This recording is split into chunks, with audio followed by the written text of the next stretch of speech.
friends, I'm Binta Patel, founder and CEO of Zen Medical Services.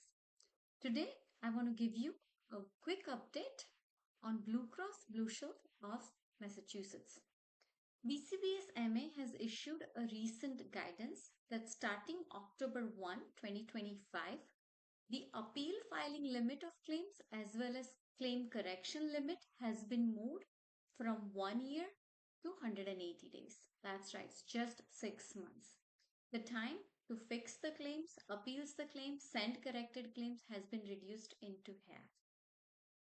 This is a big shift for practices that work monthly or quarterly to audit their claims and get things done.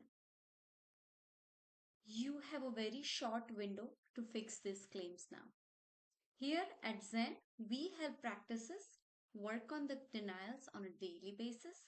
We help file you appeals as soon as we see a need for.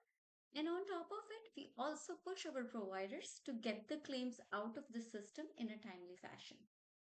Moral of the story, act fast. BCBS MA and other similar plans are not giving us much wiggle room to work on these claims.